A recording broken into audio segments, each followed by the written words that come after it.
You know what they say about watching someone die? Well, actually, nobody says anything about it in polite galactic society. We just do it. We watch, we observe, we take notes, we file reports, and then we go home to our perfectly climate-controlled habitats and pretend we didn't just witness an entire species get obliterated. My name is Krix Vantul, and I'm what you humans would call a xenobiologist. Though honestly, after 47 cycles of studying alien life forms, I'm starting to think the real aliens are the friends we made along the way, or something equally profound and meaningless. The Galactic Council had sent me to observe the Zephyrian extinction event. Yes, that's what we called it. An event. Like it was some sort of cosmic birthday party instead of the systematic annihilation of a peaceful species by their neighboring system's military forces. The Zephyrians were, well, they were beautiful, in that fragile, doomed sort of way. Tall, willowy beings with translucent skin that glowed softly in their planet's twin sunlight. At the Mount Giaz, Nout. They had these delicate, musical voices that could harmonize with their planet's natural frequencies. Their entire civilization was built around music, art, and what they called resonance philosophy. Naturally, the Korthak Empire found them absolutely insufferable. They sing too much. General Brack had declared during the pre-invasion briefings I'd been forced to attend, it interferes with our military communications, right? Because clearly the solution to mild radio interference was complete genocide. The Korthaks had always been logical like that. I was stationed on observation platform Gamma 7, a supposedly neutral monitoring station that maintained a safe distance from Zephyr Prime. Safe being a relative term when you're watching a planet die through high-powered telescopes while sipping synthetic caffeine substitutes. The platform housed representatives from 12 different galactic civilizations, all of us there to document the historical significance of interspecies conflict. In other words, we were cosmic rubberneckers with advanced degrees. Dr. Yalna Thresh, a Qatari diplomat with more tentacles than sense, kept muttering about non-interference protocols while nervously adjusting her ceremonial robes. The Altarians, Vex Norum and his partner Kuel Hexta, spent most of their time calculating the economic impact of losing Zephyrian musical exports. The Centauran observer, Professor Zane Kelwick, just sat in the corner making disapproving clicking sounds with his mandibles. Meanwhile, down on Zephyr Prime, the invasion had begun. The Korthak fleet had arrived 3 planetary rotations ago, their massive dreadnoughts blotting out sections of the Zephyrian sky like mechanical storm clouds. They'd started with the major population centers, their plasma bombardments turning entire cities into glowing craters within hours. But here's the thing about the Zephyrians that made their extinction particularly heartbreaking. They didn't fight back. Not because they couldn't, but because their entire philosophy centered around harmony and balance. They believed that violence created dissonance in the universe, and dissonance was the root of all suffering. So they sang. As their world burned around them, they sang. Their voices rose in perfect harmony, carrying across their dying planet like a final symphony. Even through our monitoring equipment, the sound was, well, it was the most beautiful thing I'd ever heard, and the most tragic. Fascinating vocal patterns, Dr. Thresh observed, her tentacles twitching as she recorded the audio. The harmonic complexity increases as their stress levels rise. I wanted to throw my datapad at her. Instead, I took another sip of my synthetic caffeine and watched another Zephyrian city disappear in a flash of superheated plasma. That's when the humans showed up. Now, I should mention that humans weren't supposed to be in this sector. They were relatively new to galactic society, having only achieved faster-than-light travel about 50 cycles ago. Most of the established civilizations still considered them primitive upstarts who hadn't learned proper galactic etiquette. They certainly hadn't learned about non-interference protocols. The human ship appeared on our sensors like a cosmic middle finger pointed directly at everything we thought we knew about civilized behavior. It was a small vessel, barely larger than a Korthak fighter, with the utterly human designation of Defiant Spirit. Unidentified vessel. Came the Korthak fleet commander's transmission. You are entering a restricted military zone. Withdraw immediately or be destroyed. The human response was, well, it was peak humanity. Hey there, metalheads, came a distinctly casual voice with what I'd later learn was a Texas accent. This is Captain Rex Maddox of the Terran Federation vessel Defiant Spirit. We're here about the whole genocide thing you've got going on down there. Mind if we have a word? The silence on the observation platform was deafening. Dr. Thresh's tentacles had gone completely rigid. Professor Kelwick's mandibles had stopped clicking altogether. Even the Altarians looked up from their economic calculations. Did he just call the Korthak Empire metalheads? Whispered Kuel Hexta. And he wants to have a word about genocide, Vex Norum added, his voice barely audible. The Korthak commander's response was predictably explosive. Human vessel, you will withdraw immediately or face the consequences. This is a lawful military operation sanctioned by the Galactic Council's non-interference guidelines. Oh, is that what we're calling it? Captain Maddox's voice carried a dangerous edge now. Funny thing about those guidelines, friend. See, humans never actually signed that particular treaty. Something about not being invited to the party where you all decided it was okay to watch folks get murdered as long as you filled out the proper paperwork. The platform erupted in nervous chatter. The human was right.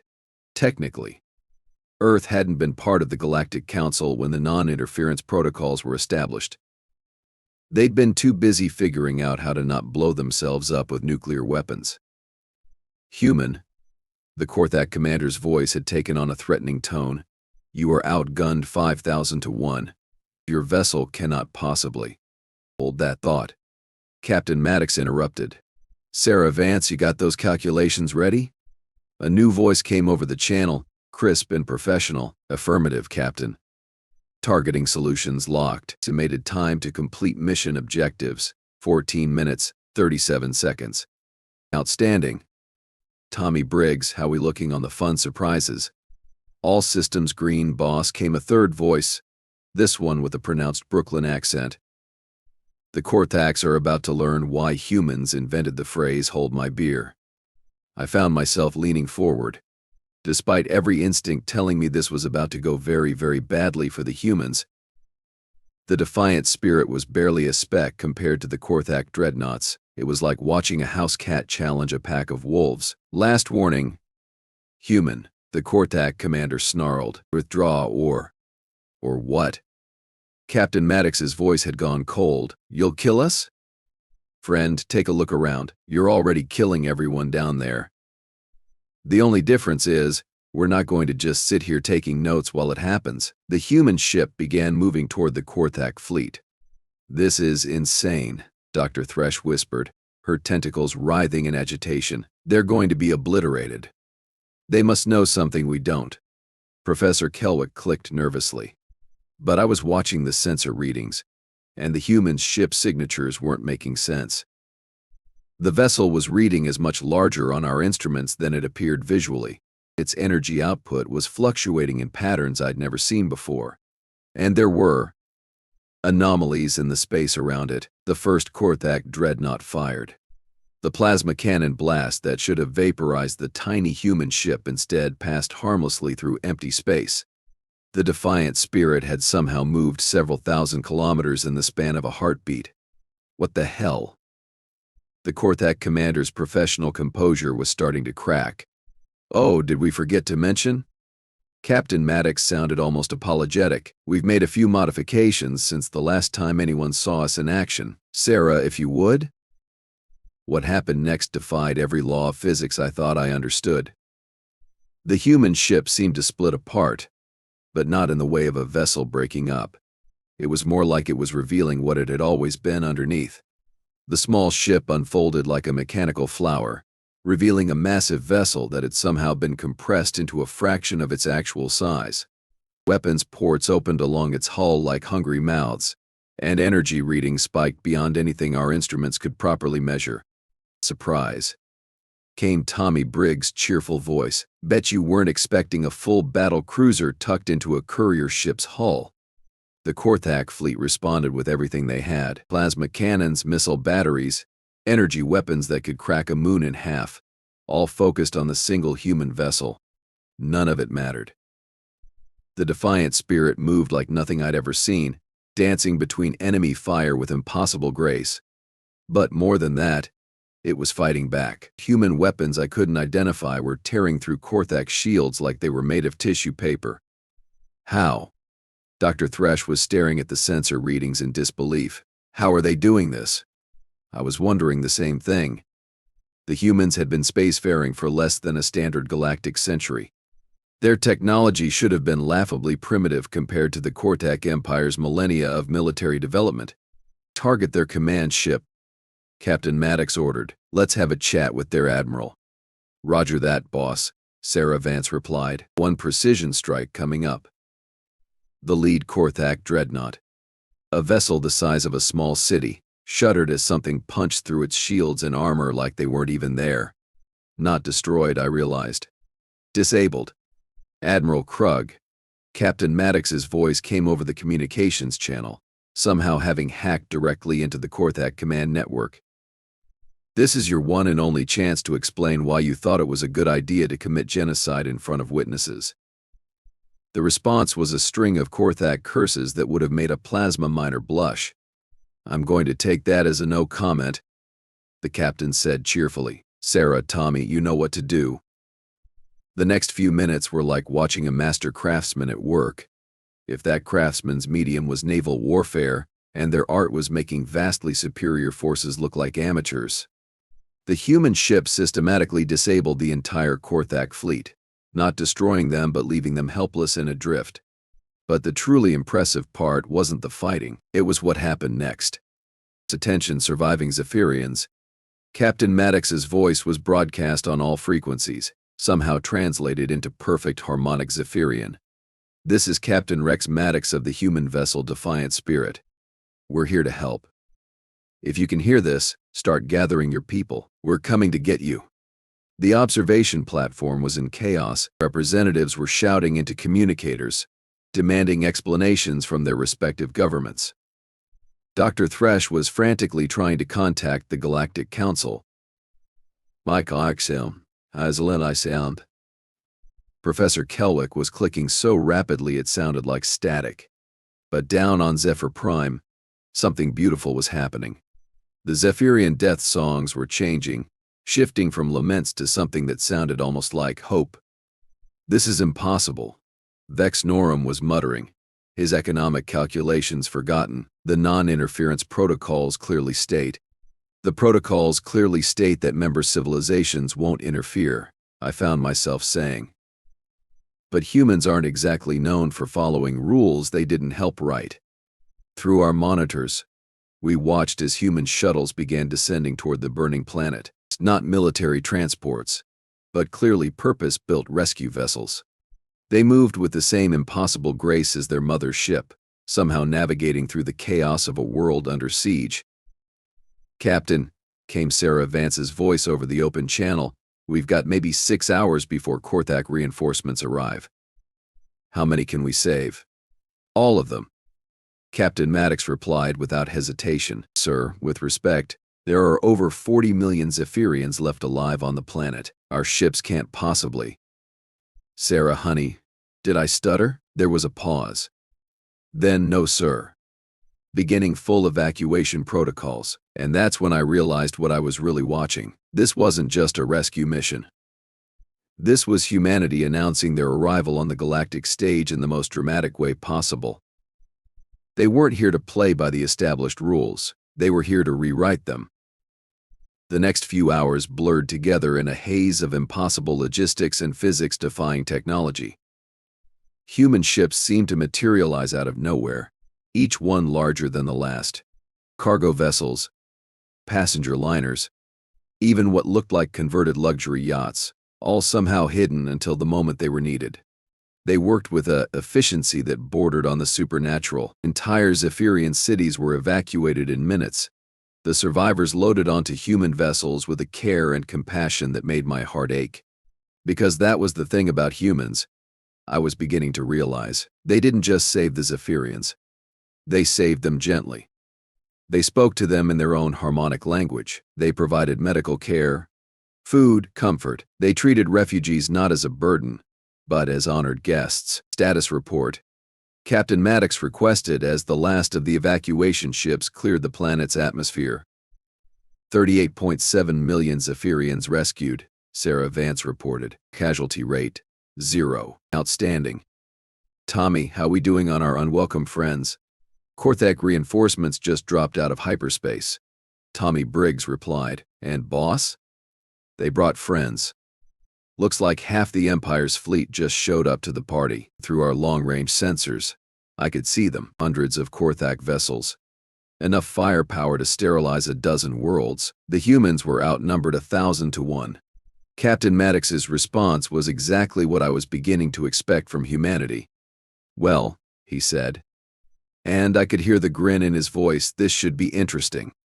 The Korthak reinforcement fleet spread across space like a metallic plague. Admiral Vex Thorne's flagship, the Annihilator, was the size of a small moon and bristled with enough weaponry to crack a planet's crust. Behind it, wave after wave of destroyers, cruisers, and carriers formed a wall of death that stretched beyond our sensors' range. Human vessel. Admiral Thorne's voice boomed across all frequencies. You have violated galactic law and interfered with lawful military operations. Surrender immediately, and prepare to be boarded. I found myself holding my breath, along with every other observer on the platform. The smart move, the logical move, would be for the humans to retreat. They'd already accomplished the impossible by saving the Zephyrians. No one could fault them for withdrawing in the face of such overwhelming odds. But apparently, no one had explained the concept of smart moves to humanity. Admiral Thorne, is it? Captain Maddox replied, his tone conversational. Nice fleet you've got there. Really impressive. Must have cost your empire a fortune to build all those ships. Surrender now. Human. Or we will reduce your vessels to cosmic dust. Here's the thing, Admiral, Captain Maddox continued, completely ignoring the threat. We humans have a saying. The bigger they are, the harder they fall. Want to test it out. What happened next made me question everything I thought I knew about warfare, physics, and the fundamental nature of reality itself. It's the human fleet, which moments before had consisted of maybe 30 vessels, suddenly multiplied. Not reinforcements arriving, but existing ships somehow becoming more than they had been. Each vessel split, unfolded, revealed hidden configurations that defied comprehension. Behold, came a new voice over the communications channel, crisp and authoritative, the Terran Federation's 7th Fleet, where 30 ships had been. Now 300 filled the void. Each one a perfect fusion of elegance and lethality. Their hulls gleaming with technologies that made our most advanced sensors weep in confusion. Commander Lisa Park reporting, Admiral Thorne. The new voice continued. You are hereby ordered to withdraw from Zephyrian space immediately. Impossible. Admiral Thorne sputtered. Our intelligence reports indicated humans possessed only primitive spacecraft. Captain Maddox's laughter echoed across the channel. Oh, you mean those rust buckets we've been flying around in? Those were our old ships. We kept them around for sentimental value, and also because sometimes it's useful when people underestimate you. Dr. Thresh's tentacles had gone completely limp. This is unprecedented, she whispered. Humanity has been hiding their true capabilities this entire time. I was beginning to understand something that chilled me to my core. The humans hadn't just arrived to save the Zephyrians. They'd been planning this, preparing for it. They'd spent decades, maybe centuries, watching the galaxy's established powers commit atrocity after atrocity while hiding behind bureaucratic protocols. And now they were done watching. Final warning.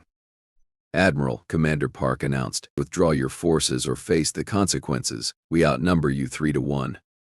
Admiral Thorne roared, all vessels, open fire. The Korthak fleet unleashed hell itself. Plasma cannons that could melt asteroids, graviton torpedoes that warped space-time, energy beams that turned matter into pure photons. The combined firepower was enough to sterilize an entire solar system. It was also completely ineffective. The human ships moved like schools of fish, flowing around the incoming fire with impossible coordination. But more than that, They seemed to be existing in multiple places at once, their quantum signatures shifting in ways that broke our understanding of how matter behaved.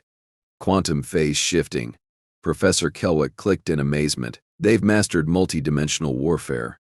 Commander Park, came Captain Maddox's voice. I think it's time we showed these folks what happens when you threaten innocent people in front of humans. Agreed, Captain. All vessels, execute Operation Righteous Fury. What followed wasn't a battle. It was a demonstration. Human weapons that shouldn't have existed began systematically dismantling the Korthak fleet, not destroying them, but rendering them completely helpless. Shields collapsed. Engines died. Weapons systems went offline. Ship after ship found itself drifting helplessly in space, their crews unharmed but their vessels utterly neutered. How? Admiral Thorne's voice cracked with disbelief. How are you doing this? Trade secret. Captain Maddox replied cheerfully. But I'll give you a hint.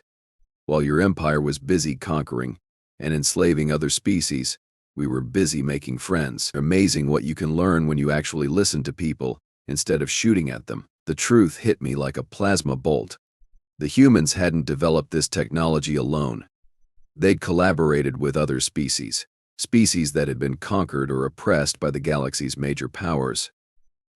All those primitive worlds that the Galactic Council ignored or dismissed had been working together, sharing knowledge, building something greater than any of them could achieve alone. Attention Galactic Council observers. Commander Park's voice cut through my realization. Aimed at Lunds, to Selka, and by Rod. You are hereby summoned to witness the formal dissolution of the non-interference protocol as it pertains to humanitarian crises. They can't do that.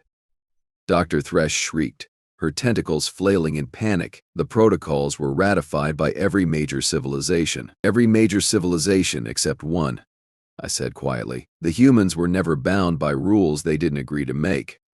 On our screens, we watched as human ships began broadcasting on all frequencies, their message translated into every known language. To all oppressed peoples of the galaxy, help is coming. To all tyrants and would-be conquerors, your reign of terror ends now. This is Admiral Maya Stanton of the Terran Federation, and I'm here to tell you that the galaxy has new management. A new ship appeared on our sensors, massive beyond comprehension. It dwarfed even the Korthak flagship, its hull scarred with the marks of 1,000 battles. This wasn't a warship that had been hidden away. This was a vessel that had been fighting, somewhere beyond the edges of known space, preparing for this moment. The humanity's hope, Captain Maddox announced with obvious pride, our flagship. Built from the wreckage of every ship belonging to slavers, pirates, and genocidal maniacs we've encountered over the past 50 years. Admiral Thorne's voice was barely a whisper. 50 years. But humanity has only been spacefaring for 50 years by your calendar. Admiral Stanton interrupted. Funny thing about time dilation and faster-than-light travel. We've been very busy while you thought we were still playing with chemical rockets. The scope of it was staggering. While the galaxy's established powers had been content to maintain their comfortable status quo, humanity had been building an interstellar resistance movement. They'd been rescuing survivors from 100 different atrocities, gathering intelligence, forming alliances with species the Galactic Council had written off as irrelevant. The Zephyrians were never the target, I realized aloud. This was all a trap. Captain Maddox's voice confirmed my suspicion. Give the xenobiologist a prize. We've been monitoring Korthak expansion for years, waiting for them to do something so blatantly monstrous that even the Council couldn't ignore it. Genocide tends to cross that line, but why? Dr. Thresh demanded. Why risk everything for a species you barely know? The answer came not from the humans, but from the Zephyrians themselves. Their harmonious voices rose across the communication channels, singing a song of gratitude that brought tears to my eyes. But mixed with their voices were others. Dozens of other species, all adding their own notes to the cosmic symphony. Because, Captain Maddox said simply, that's what decent people do. The Korthak fleet was finished. Admiral Thorne's forces hung motionless in space, their crews unharmed but their ships completely disabled. But the humans weren't done yet. Attention survivors of Korthak aggression throughout the galaxy, Admiral Stanton announced. We have prepared new homes for you, worlds where you can rebuild your civilizations in peace. Transport vessels are standing by. More ships appeared. Not warships this time, but massive colony vessels and terraforming platforms. The humans had been preparing for this moment on a scale that boggled the mind. The Altarian refugees from Sector 7, Commander Park reported, the Quilleri survivors from the Mandorian incident, the Helix colonies destroyed by Korthak expansion, all accounted for, all ready for relocation. I watched in stunned silence as the greatest humanitarian operation in galactic history unfolded before my eyes. The humans weren't just rescuing the Zephyrians. They were undoing decades of Korthak atrocities, returning stolen worlds to their original inhabitants, giving extinct civilizations a chance to live again. This is madness. Professor Kelwick clicked frantically. The economic disruption alone will destabilize half the galaxy. Good, Admiral Stanton replied bluntly. A stable galaxy built on the bones of murdered species isn't worth preserving. Admiral Thorne made one last desperate attempt. You cannot hope to police the entire galaxy. Other empires will rise. Other species will war among themselves. You're probably right, Captain Maddox admitted. But here's the difference between us and you, Admiral. When that happens, we won't sit in comfortable observation posts taking notes. We'll be there, helping people, making friends, building something better. The evacuation of Zephyr Prime was complete. 38 million refugees safe aboard human vessels, ready to begin new lives on worlds prepared specifically for them. But as I watched the last transport disappear into hyperspace, I realized something that shook me to my core. The humans hadn't just saved the Zephyrians, they'd saved us all. For the first time in centuries, the galaxy's downtrodden had hope. For the first time since the Galactic Council's formation, someone had stood up and said no more to the cycle of oppression and indifference that had defined interstellar civilization. So what happens now? I asked, though I wasn't sure who I was asking. Now? Captain Maddox's voice carried a warmth I hadn't heard before. Now we go home. We help the Zephyrians settle into their new world. We check on the other refugees. We keep building friendships and alliances. And we wait for the next time someone decides that genocide is acceptable. And when that happens, Admiral Stanton replied, they'll learn what the Korthaks learned today. The galaxy is under new management, and the new management doesn't tolerate bullies. The human fleet began to disperse, their mission complete. But before they left, Captain Maddox had one final message for the observation platform. To all the representatives watching this, he said, you've got a choice to make. You can go back to your governments and report that humanity has become a threat to galactic stability. You can recommend military action against us. You can try to maintain the old system where might makes right and the strong prey on the weak. He paused, and when he continued, his voice carried the weight of absolute certainty. Or you can join us. You can help us build something better, a galaxy where every species has the right to exist, to grow, to sing their own songs without fear, where genocide isn't tolerated, where refugees are welcomed, where the phrase non-interference doesn't mean we're too comfortable to help. The communication channel went silent. Around me, the various representatives stared at their instruments, their notes, their carefully prepared reports. The comfortable order of the galaxy had just been shattered by a species that refused to accept that some things were simply the way things are. Dr. Thresh was the first to speak. My government will want a full report, she said quietly. Mine as well, Professor Kelwick added. And what will you tell them? I asked. The Quateri diplomat's tentacles writhed slowly, thoughtfully. I will tell them that today I watched a species die, and for the first time in my career, I also watched another species refuse to let that happen. She paused, then added, I will recommend that we listen very carefully to what the humans are offering. As the human ships disappeared into hyperspace, carrying their precious cargo of refugees to new homes, I began composing my own report. But I already knew what I would recommend to my government. The galaxy had indeed watched the Zephyrians die, but humanity had refused to simply watch. They had acted. They had intervened. They had saved not just a species, but the very concept of decency in an indifferent universe. And maybe, just maybe, they had saved us all from ourselves. The stars continued to shine, indifferent as always. But somewhere among them, 38 million Zephyrians were learning what it meant to have hope again. And throughout the galaxy, other species were beginning to whisper a new phrase: the humans are coming. For the oppressed, it was a promise. For the oppressors, it was a warning. And for observers like me, it was the beginning of a new chapter in galactic history. One where someone finally cared enough to act when action was needed most. The galaxy had watched us die for far too long, but humanity dared to intervene.